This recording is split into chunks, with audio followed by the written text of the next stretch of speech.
नमस्कार नमस्कार विद्यार्थी मित्रांनो, स्वागत आहे सर्वांचं पुन्हा एकदा आपला आवडता युट्यूब चॅनल पोलीस भरती गुरु हरदेस सर या आपल्या आवडत्या युट्यूब चॅनलमध्ये मी आपला मित्र हरदेस सर सर्वांच्या ठिकाणी मनापासून स्वागत करतो. मित्रांनो, खरं तर मला तुम्हाला नक्की सांगायला आवडेल की याच्यावरती मी व्हिडिओ बनवणार नव्हता ह्या टॉपिक वरती का नॉर्मलायझेशन म्हणजे नक्की काय, परंतु हा व्हिडिओ फक्त न्यायालयातील मुलांनी पाहायचं बरं का, ज्यांनी लिपिक आणि शिपायाला. बाकीच्यांसाठी माझी नॉर्मलायझेशनची व्याख्या नाही, लक्षात ठेवा. फक्त कोर्टा भरतीसाठीच मी हा व्हिडिओ जे तुम्हाला माहिती सांगतोय. कारण का कधी कधी नॉर्मलायझेशनचा जो डिव्हिजन मेथड म्हणजे जो फॉर्म्युला आहे, जे वरती तुम्हाला कोपऱ्यात दिसतं बघा, मीन स्टँडर्ड डिव्हिजन मेथड, हा जो फॉर्म्युला हा कधी कधी चेंज पण होतो. लक्षात ठेवा, IBPS चा वेगळ्या पद्धतीने असतो, कधी कधी यांचा वेगळ्या पद्धती, ज्याच्या त्यानुसार वेगळा असू शकतो, मात्र इतका वेगळा नसतो. TCS चा हाच फॉर्म्युला आहे. नक्की नॉर्मलायझेशन म्हणजे काय बाबांनो, काय फरक पडणार नॉर्मल? आता हे मी कोणासाठी काढतोय मित्रांनो, प्रामाणिक सांगतो का माझी जिल्हा न्यायालयाचे विद्यार्थी असे आहेत बरेच का ज्यांनी शिपायाला फॉर्म भरलेला आहे, का ज्या विद्यार्थ्यांचं ना कोणत्याही ऑनलाईन परीक्षा दिलेलं ना ते स्पर्धा परीक्षेचे कॅन्डिडेट ना कुठलेच आहे, एक लिपिक म्हणून कुठेतरी त्यांची टायपिंग चांगली म्हणून काम करत होते, भरले न्यायालयाचे फॉर्म, टायपिंग आहे म्हणून त्यांनी इकडे फॉर्म भरलाय. शिपायाला 7वी पास होतं, वय वर्ष जास्त होतं म्हणून फॉर्म भरला. असे बरेच विद्यार्थी, कारण माझ्या 2-3 बॅच चालू आहेत टेस्ट सिरीजच्या, मला माहिती मी रोज विद्यार्थ्यांमध्ये, त्याच्यामुळं त्या विद्यार्थ्यांसाठी खास हे नॉर्मलायझेशनची व्याख्या सरळ माझ्या भाषेत सांगतोय. आणि ते नॉर्मलायझेशनचं काय येऊ तिकडं आणि लक्षामध्ये आपल्याला प्रश्न किती सोडवले पाहिजे हे पण सांगणार आहे, आणि नॉर्मलायझेशनचा फट्टा कसा आहे किंवा काय हे सगळं मी क्लिअर करतो. फक्त शेवटपर्यंत व्हिडिओ पहा. मोजून 5 मिनिटं घेतो तुमचे, मोजून 5 ते 10 मिनिटं, जास्त वेळ घेत नाही, कारण मला माहिती तुम्हाला अभ्यास करायचा असं अभ्यास मिळतो. आणि संध्याकाळी मराठीचे लेक्चर टाकतो. मराठीला काय काय वाचायचं जाता जाता, शेवटी काय काय वाचलं पाहिजे मराठीला ते शेवटी टाकून देतो, आणि तेवढंच पहा, याच्यापेक्षा पाहू नका. मागचा पेपर दाखवतो TCS चा, TCSनी राज्य उत्पादनला काय काय विचारलं मराठीला, 30 पैकी किती मार्क त्यांनी ग्रामरला विचारले, 30 पैकी किती मार्क शब्द संपत्तीला दिले, याच्या संदर्भातला व्हिडिओ मी तुम्हाला देईन. चला तर मग जास्त उशीर न करता आज जातो मी नॉर्मलायझेशन म्हणजे काय याच्याकडे. तत्पूर्वी चॅनलला सर्वांनी सबस्क्राईब करून घ्या, शेजारी बेल आयकॉन प्रेस करा, कारण की आपल्याला अजून बरेच माहिती बरेच व्हिडिओ या ठिकाणी पाहिजे आहेत. चला जास्त उशीर न करता मी नॉर्मलायझेशन या इकडं या बाळांनो, चला या इकडं आले सर्व. जर बघा आता नॉर्मलायझेशन मेथड म्हणजे नक्की काय असतं. आता हा परिपत्रक आलं. तत्पूर्वी जे आपले कोर्टाचे बांधव आहेत, तयारी करणारे किंवा पोलीस भरती, वनरक्षक कोणी असू, जे नवीन विद्यार्थी ज्यांना आपले अपडेट समजत नाही, त्यांनी या नंबरवरती मला व्हॉट्सअपला SMS करा. Only WhatsApp SMS, please don't call करू नका, लक्षात ठेवा. सेंट्रल वायर्ड रिक्रुटमेंट, इंग्लिश मधले का मराठीत वाचू ना आपण, इंग्लिश मध्ये मराठीत दिले ना आपल्याला. घ्या सूचना. याद्वारे कळवण्यात येते की जिल्हा न्यायालय भरती 2023 मधील कनिष्ठ लिपिक व शिपाई हमाल या पदासाठीची स्क्रीनिंग चाचणी ही राज्यातील परीक्षा केंद्रावर वेगवेगळ्या सत्रांमध्ये येणार असून प्रत्येक सत्राच्या प्रश्नपत्रिका वेगवेगळ्या असतील. पुढे सांगितलंय, परीक्षार्थींची संख्या विचारात घेता स्क्रीनिंग चाचणी म्हणजेच तुमची जी आपली टेस्ट होणार आहे ऑनलाईन, ही एकापेक्षा जास्त सत्रात पार पाडायची असल्याने भिन्न प्रश्नपत्रिकांच्या काठिण्य पातळीचे समीकरण म्हणजेच नॉर्मलायझेशन करण्यात येईल व त्यासाठी मीन स्टँडर्ड डिव्हिजन मेथड पद्धतीचा अवलंब करण्यात येईल. या ठिकाणी परीक्षार्थ्यांनी याची नोंद घ्यायची आहे. 1 फेब्रुवारी म्हणजे परवा दिवसा आहे. आणि मित्रांनो, ह्यो आहे आपला फॉर्म्युला. हे काय आहे मित्रांनो, हे म्हणजे काय बाळांनो, MIJ म्हणजे काय, normalization mark of jet candidate in the first shift. दुसरं काय MJT म्हणजे काय, in the average mark of the top 0.1% of the candidates considering all shift number of candidate will be rounded up. Okay.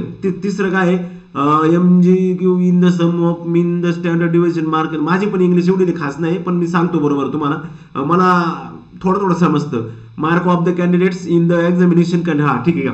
आता पहा मित्रांनो, या ठिकाणी पहा, हे जे पहिलं आहे, पहिलं त्यांनी काय सांगितलं, normalization mark of candidate first. हा म्हणजे हे जे आहे ना, याचा अर्थ होतो स्वतःचे मार्क, तुमचे स्वतःचे मार्क. याचा ह्या पहिल्याचा अर्थ होतो स्वतःचे मार्क.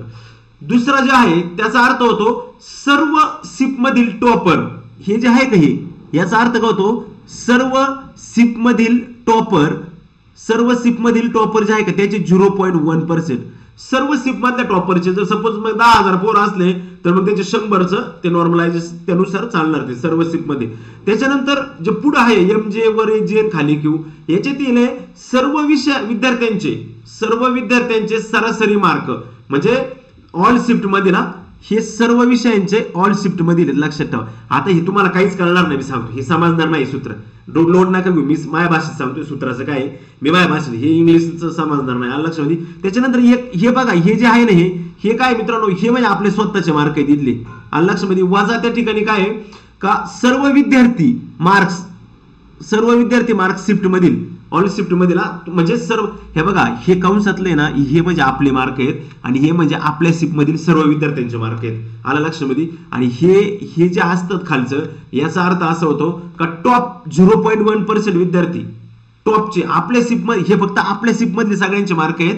हे फक्त आपल्या शिफ्ट मध्ये टॉपचे मार्क आहेत आणि हे सर्व विद्यार्थ्यांचे मार्क आहेत हे का जे टोटल शिफ्ट मध्ये होते.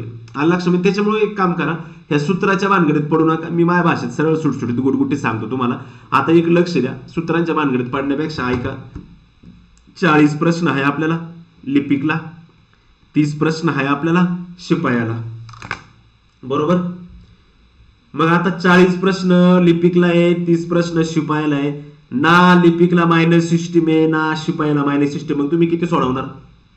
40च सोडवायची आणि 30च सोडवायची. नॉर्मलायझेशन कसं केलं जातं? 3 शिफ्ट झाल्या सपोज असं समजा आपल्या जास्त आय थिंक शिफ्ट पण 3 शिफ्ट झाल्या. पहिल्या शिफ्टच्या मुलाला विचारलं पहिल्या शिफ्टच्या आपल्या सोप्या भाषेत सांगतो नॉर्मलायझेशन म्हणजे काय तुम्हाला अजून सोप्या भाषेत. एक लक्ष द्या. एक मिनिट. इथं जागा इथं जागा बघा. एक मिनिट. हे बघा नॉर्मलायझेशन मेथड पहा. सूत्रापेक्षा हे बघा आपलं सूत्र गावठी सूत्र. एका क्रिकेट पळायच्या रनिंगच्या स्पर्धा आहे. तुम्ही पाहता ना राऊंडला 400 मीटर 800 मीटर अशा राऊंडला स्पर्धा असतात. ते खेळाडूंना जे उभा करतात ना मित्रांनो पळायला लागल्यानंतर खेळाडूंना ते एक खेळाडू बघ इथं उभा असतो, एक खेळाडू बघ इथं उभा असतो, एक खेळाडू बघ इथं उभा असतो. हे का असतं मित्रांनो? असं का उभे एका लाईन मध्ये का उभे नसतात? म्हणजेच नॉर्मलायझेशन. त्यांना पण नॉर्मलाइज केलं असतं पळण्यापूर्वी. हे बघा आता याला इथं काय केलंय कारण का याचा राऊंड बारीक आहे. याला इथं पुढं काय केलंय याचा राऊंड मोठा आहे. याला अजून याच्या पुढं काय केलंय की याचा राऊंड मोठा आहे. पण ह्या तिघांना जर असं सोबत जर आणलं आणि आता जर पळायला सोडलं तर 1 नंबर याचाच येणार आहे, 2 नंबर याचाच येणार आहे आणि 3 नंबर याचा वेग जास्त असून सुद्धा याचा वेग जास्त असून सुद्धा हा माग पडणार आहे आणि याचा वेग कमी असून सुद्धा अंतर लवकर पार करणार आहे. कळलं का? सगळ्यात सोपं. याचा वेग जास्त असून सुद्धा हा माग पडणार आहे आणि याचा वेग कमी असून सुद्धा तो अंतर वेळेत पूर्ण करणार आहे म्हणजे नॉर्मलायझेशन. विषयच मिटला डायरेक्ट. त्या सूत्राची काही गरजच नाही. म्हणजे नॉर्मलायझेशन. म्हणजे जे एखादा हुशार आहे त्यांनी 40 पैकी 35 मार्क पाडले. एखादा हुशार आहे त्यांनी 40 पैकी 35 मार्क पाडले आणि त्याच पेपरला एखाद्या माठ्याने 40 पैकी 30 मार्क पाडले. म्हणजे कमी मार्क माठ्या नाही म्हणजे कमी मार्काने कमी हुशार मार्काने पाडले. पण त्यांनी 35 मार्क पाडले तो हुशार आहे आणि यांनी कमी पाडले होते त्याच्यापेक्षा कमी हुशार आहे. पण तो पेपर जर थोडा अवघड निघला तर हा 35 वाला येतो 30 वर आणि हा 30 वाला जातो 32-33 वर. म्हणजे ते येऊन एकच होतं परत. याला म्हणायचं नॉर्मलायझेशन. त्याच्यापेक्षा अजून सोपं घ्या. त्याच्यापेक्षा अजून सोपं सांगतो. त्याच्यापेक्षा सपोज फर्स्ट शिप आहे 5 तारखेला पेपर चालू होता. पहिल्या शिपला विचारलं भारताचे पहिले राष्ट्रपती कोण? आपल्याला माहिती आहे आपण लगेच सांगू शकतो. दुसऱ्या शिपला विचारलं भारताचे आत्ताचे राष्ट्रपती कोण? द्रौपदी मुर्मू. आपल्याला माहिती आहे आपण लगेच सांगू शकतो. पण तिसऱ्या शिपला जर विचारलं भारताचे 11वे राष्ट्रपती कोण, 7वे राष्ट्रपती कोण, 9वे राष्ट्रपती कोण, तर मग हा पेपर थोडा हा क्वेश्चन सांगता येणार की लगेच थोडा विचार करायला होतो की नाही? विचार करायला भाग पाडतो की नाही क्वेश्चन? मग हा क्वेश्चन थोडासा अवघड झाला. हे क्वेश्चन थोडेसे सोपे झाले. मग ह्या शिपला काय होणार? नॉर्मलायझेशन होणार. मात्र ह्या शिपला नॉर्मलायझेशन ज्यावेळेस होणार आहे तेव्हा ह्या शिपचे मुलं आहेत यांचे मार्क थोडेसे वाढण्याचा प्रयत्न होणार कारण का पेपर अवघड आहे त्यांचा. वाढण्याचा प्रयत्न होणार. पण ह्या शिपचे पोर आहेत यांचा पेपर जरा सोपा आहे मग यांचे थोडेसे कमी होण्याचा प्रयत्न करणार. याला म्हणायचं आपल्या सरळ गावठी भाषेत नॉर्मलायझेशन. आणि अजून महत्वाचं जे एखादी मला तुम्हाला सांगायचे की सूत्र द्या सोडून सूत्राचं काही ज्ञान द्या नाही. सूत्र बाजूला ठेवा. सगळ्यात महत्वाचं म्हणजे 40 पेपर आहे 40 प्रश्न सोडवा. 30 प्रश्न आहे 30 प्रश्न सोडवा. आणि मी हा क्वेश्चन व्हिडिओ काय नॉर्मलायझेशनला घाबरून जाऊ नका. क्वेश्चनची संख्या जास्त नाही. तलाठ्याला 200 मार्काचा पेपर होता 210 मार्क पडले. 205 आपल्याकडे पण काही सांगता येत नाही. 40चा एखादा 42 जाऊ शकतो, 30चा 35 पण जाऊ शकतो शिपायला सांगता येत नाही. परंतु आपल्याकडे नॉर्मलाइज होणारे जे मार्क असतील किंवा नॉर्मलायझेशन होऊन जे वाढणारे मार्क असतील हे जास्त मार्क नसणारे कारण आपली प्रश्न संख्याच कमी आहे. त्याच्यामुळे आपला 40 वाला काही 80 वर 60 वर जाणार नाही. काळजी करू नका. 41 होईल 38 37 तुम्ही तुमच्या पद्धतीने अभ्यास करा. ह्या नॉर्मलायझेशन मी का व्हिडिओ बनवला कारण का तुम्ही 2 दिवस झाले नुसते ते नॉर्मलायझेशन टेन्शन नाही घेऊ. तुम्ही जर 40 पैकी 37 क्वेश्चन जर तुमच्या बरोबर आले नाही 37 तर तुम्ही टॉपला राहणार आहे. किती नॉर्मलायझेशन झालं काही झालं तुमचं असं नाही 40 पैकी 10 क्वेश्चन बरोबर आले तुम्ही इथं एक फरक होऊ शकतो. नॉर्मलायझेशन मुळे गोष्ट होऊ शकते तुम्हाला नॉर्मलायझेशन इथं एक गोष्ट काय होऊ शकते सांगतो तुम्हाला. तुम्हाला नापास आहे ना, तुम्ही नापास 12 मार्काला तुम्ही नापास आहे, म्हणजे 12 मार्क जर शिपायला पडले तर तुम्ही नापास आहे आणि 15 मार्क जर क्लर्कला पडले तुम्ही नापास आहे. पण एखाद्याला जर 10 मार्क पडले तर नॉर्मलायझेशन त्याचे 2 वाढून तो 12 जाऊन तो पास होऊ शकतो परीक्षेत. एखाद्याला जर 13 मार्क पडले तर नॉर्मलायझेशन 2 वाढून तो पुढे जाऊन तो 15 म्हणजे पास होऊ शकतो. म्हणजे तो काय पुढे लगेच मेरिट मध्ये नसते परंतु तो पास होऊ शकतो. हा आहे नॉर्मलायझेशनचा फंदा. आलं लक्षामध्ये. आणि नसन कळलं तर मी आपलं सांगितलं तुम्हाला हे स्पर्धेचं इथं इथं इथं खेळाडू उभे करायचे. त्याचं कारणच ते राऊंडनुसार असतं. जर ते सगळे सोबत केले तर नॉर्मलाइज होणार नाही, म्हणून त्या पद्धतीने त्याला नॉर्मलायझेशन असं म्हणतात. एकदम सोप्या भाषेत आहे. तुम्ही नॉर्मलायझेशन डोक्यातून काढून टाका. तुम्ही फक्त जास्तीत जास्त क्वेश्चन सोडवा. सगळे क्वेश्चन सोडवण्याचा प्रयत्न करा. एखाद्या मला जर नॉर्मलायझेशन होणार आहे आणि 40 पैकी शिपायाचे 30 पैकी मला 22 बरोबर येत होते, 8 येत नव्हते, नॉर्मलायझेशन होणार आहे, मी कशाला त्या 8ला गोळ्या मारू? अरे बाबा मायनस सिस्टीम नाही ना. प्रश्न नॉर्मलायझेशन जर करायचं असेल तर सगळे सोडवणं गरजेचं. लक्षात ठेवा. सगळे क्वेश्चन सोडवले तर तुम्ही नॉर्मलाइज मध्ये पात्र होता. लक्षात ठेवा. सगळेच क्वेश्चन सोडवत चला. क्वेश्चन कमी करू नका. आलं लक्षामध्ये. नॉर्मलायझेशन म्हणजे नक्की काय मला पण एवढं केलं परफेक्ट माहित नाही. मी कधी त्या नॉर्मलाइज विचारच केला नाही मी. आलं लक्षामध्ये. मात्र आता तलाट्याला वगैरे नॉर्मलाइज झालं पण तुम्ही घाबरू नका. जाऊ नॉर्मलायझेशन प्रत्येकाचं मीन स्टँडर्ड डिव्हिजन मेथड वेगवेगळी असते. त्याच्यामुळे तुम्ही एक काम करा, नॉर्मलायझेशन भांडवल पडू नका. आपला अभ्यास करा. फक्त एक लक्षात ठेवा, नॉर्मलायझेशन हो नाही तर कोणतं लायझेशन हो, आपल्याला क्लर्कला 40 पैकी 40च प्रश्न सोडवायचे, 30 पैकी 30च प्रश्न सोडवायचे. फायदा होणार इथं आता मी सपोज पेपर देतोय ना, उद्या मी पेपर दिला तर मी सांगू शकत नाही तर मी आज जातोय का नाही. नॉर्मलायझेशन काय होतं, वरचा खाली खालचा वर असं होतं. परंतु एक गोष्ट लक्षात ठेवा, खालचा वर जाऊ शकतो परंतु वरचा लय खाली येत नाही शक्यतो. हे ध्यानात ठेवा. खालचा पुढे जाईल पण पुढचा लय मागे येत नाही. 2-3 मार्काने मागे पुढे होतं. त्याच्यामुळे नॉर्मलायझेशन असल्यामुळे आपल्याला एकाच 7 मध्ये पात्र होण्यासाठी आता मोठी रस्सी खेच असणार आहे. एकाच 7 मध्ये जिथं पात्र व्हायचं आपल्याला एकाच 7 मध्ये पेपर दिल्यानंतर त्याच्यामध्ये थोडी प्रॉब्लेम होऊ शकतो. परंतु काळजी करू नका, अभ्यास करत राहा. डोंट वरी. बाकी टेस्ट बिनकामाचे शिकू नका. अभ्यास का फोकस करा. 2 दिवस आपल्या हातात राहिले. 5 तारखेला आपले पेपर आहे. 5, 7, 8 लिपिकचा पेपर आहे आणि शिपाईचा पेपर आहे आपला. मला वाटतं 11, 12, 14 9, 10, 11, 12, 14 दरम्यान शिपाईचा पेपर आहे. शिपाईचा सगळा अभ्यासक्रम मी 5 तारखेनंतर टाकतो. 5 तारखेला लिपिकचे पेपर आहे. तुम्ही शिपाईवाले काळजी करू नका. त्याच्यानंतर मी तुम्हाला कंटिन्यू 2-3 लेक्चर महत्वाचे लेक्चर देतो. उद्या परवा वेळ भेटला तर देतो. आता मराठीचं पण देऊन टाकतो. आज तुम्हाला सकाळी किंवा उद्या किंवा आज संध्याकाळी पण मराठीचं पण लेक्चर देऊन टाकतो. काही विषय नाही. कोणते टॉपिक वाचायचे त्यालाच फक्त भर द्या. बाकी काही पाहू नका. सगळे होईल. ओके ठीक आहे चालते. जास्त उशीर न घेता मी थांबतो. आणि हो, तुम्ही जर पोलीस भरतीची तयारी करत असाल तर काळजी करू नका मित्रांनो. पोलीस भरतीची तयारी करणारे विद्यार्थ्यांना अजिबात काळजी करायची नाही. तुमच्यासाठी महाराष्ट्रात अतिशय महत्त्वाची अशी एक ऑनलाईन बॅच येऊन राहिली मित्रांनो, मिशन खाकी बॅच. पोलीस भरती माहिती तयारी करणारे सर्व तमाम बांधवांना विनंती, 300 रुपयात फक्त बाळांनो, 300 रुपयात आखी बॅच 300 रुपयात.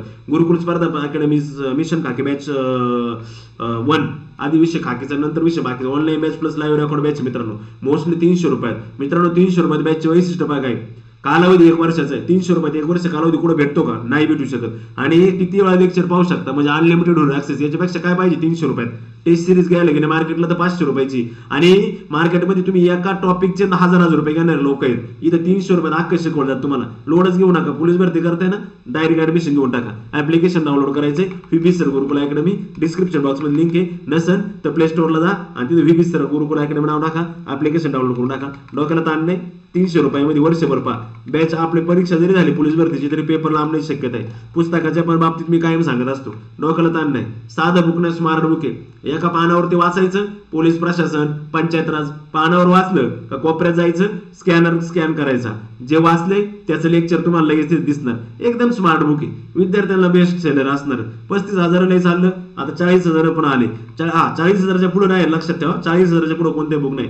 40,000 प्लस जम्बो मेगा पोलीस भरती, घटक वर्ग सखोल विशेष smart book next generation one stop solution आहे. नवीन सुधारित 11वी आवृत्ती आलेली आता. विशेष म्हणजे 23 मध्ये झालेल्या सर्व प्रश्नपत्रकांचं विश्लेषण सुद्धा याच्यामध्ये दिलेलं तुम्हाला. काय पाहिजे याच्यापेक्षा?